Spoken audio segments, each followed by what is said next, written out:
DICKINSON'S YouTube channel, and we are back for another brand new video. Guys, do me this massive favour, make sure to like, subscribe, enable notifications, which notifies you every single time I upload a YouTube video on the DICKINSON'S YouTube channel. Welcome back, guys, and welcome back indeed as we talk about the match reaction where the game finished in Dingwall.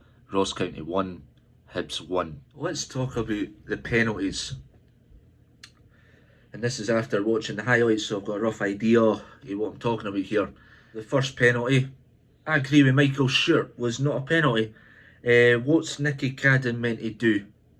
What is he meant to do? He's trying to turn to get away from the ball. To me, there's not a lot in it to give the penalty. There's not even any of the Ross County players shouting for a handball or anything. Just out of nowhere, boom, it goes to VAR. That's not a penalty, right?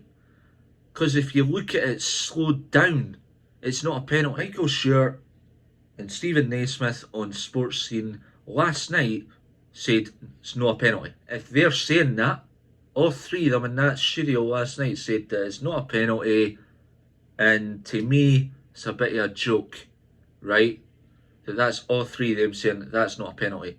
And what planet is that a penalty? Because that's not a penalty, right? And then you've got Dickinson's real deal, right enough, like David Dickinson, the referee. Holy crap, he had a horror show last night in Dingwall. One of the worst referees I have ever seen in my life. Look, I just don't get in yesterday's game why VAR went against us twice. Well, actually, no, three. Really, just really frustrates me, right? How VAR works. And a lot of the commentators in BBC Sport yesterday, when they were commentating all the games around the grounds, would you keep VAR or scrap VAR? Everybody that was talking on it, I think there was only one that said to keep VAR. The rest, get rid of it and go back to the way it was. Because I think down in Northern Ireland, or I can't remember where it is, they've scrapped VAR. They binned it, they don't want it because it just ruins the game that people love and do. And I get it, because when Hibs introduced VAR on the first day, it went against us. The first day, we got a player sent off, and we were playing St Johnstone. St Johnstone got a penalty, and Hibs had probably, what, 2 goals ruled offside that day? Speaking on the second penalty, now, check out my YouTube shorts, that'll explain it more better than what I'm about to explain it probably. As my dad says, that's not a penalty either. Both weren't penalties. And I even saw the comment on Hibs supporters group as well. How's that a penalty? Both. How's that a penalty? And why was the referee no called to the screen? That's something else I want to know. What's going on there? Why was the referee no called to the screen? Why? I didn't even see Jordan Smith even touch the Ross County player. It was like the player jumped over him and fell, in my opinion. Like, he dived to go over Jordan Smith, right? Jordan Smith didn't touch him. So I'm sorry, how is that a penalty as well? Right? Now, don't get me wrong, Hibs are still 1-0 up at that point. We get robbed out of 3 points because Dickinson, the referee, he was horrible yesterday. Yeah, we didn't play that good in the second half, but that's not the point. The referee helped Ross County out in that game yesterday. And it is a fucking joke that that's how VAR goes against us. That's the first time that's happened since our form started to pick up. And I'm not happy with it, right? We were winning that game, right? Either way. But we never got our penalty, so we would have won it either way, fair and square, right? But it's not the point. The referee is a biased prick. Very, very biased.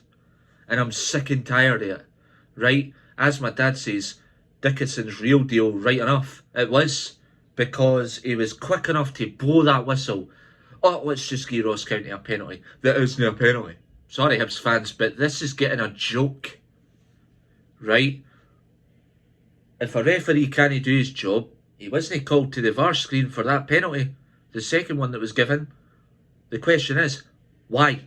Speaking on the performance in the first half, I mean, conditions weren't really good. The pitch was actually awful in Dingwall yesterday. I mean, it was very hard to play on. Not really a good playing surface at Dingwall, and it was really hard to try and get the ball upfield, and Hibs done all they could in the first half.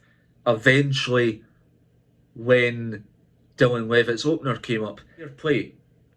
I think having Dylan Levitt, even though he scored yesterday, right? Dylan Levitt in midfield works a hell of a lot better. He creates the chances, he gets the ball up the field. He's a player that is a creative midfielder, right? I want to see him start a lot because he scored yesterday, don't get me wrong, brilliant goal. I want to see more of that. I want to see more of that for Levitt because he's a creative midfielder, and I think he was getting played in his preferred position yesterday. Not entirely sure, but that's what I'm liking to see. Is this probably Dylan Levitt starting to play in his normal position, where he's comfortable like he did at Dundee United, playing really good? Is that going to be the start? This is a turning point for Hibs. We're still unbeaten in 7 games. We need to get back to winning ways next weekend. Keep this unbeaten run going. We're still unbeaten. We need to get back to that many points now if we're willing to stay in top 6. Because 3rd is what we're looking at. No down, we're looking at 3rd. That's what we're looking at, everyone. 3rd. Because if we can get at least 4th or something like that, I'm happy. January transfer window, we're not signing anybody yet. And we need to sign somebody during the week that's about to begin, because that week is the last ever week of the January transfer window. I know your thoughts on the game yesterday, and thank you for 400 subscribers. I am currently working on my next YouTube goal on reaching 450 subs. Hopefully you can help me with that, guys. The aim is to try and get to 500 subscribers by the time we face Aberdeen Saturday next weekend. Now, I'll catch you guys for the Hibs v Aberdeen match prediction next week. And until next time, goodbye, everyone. Facing it all, fearless.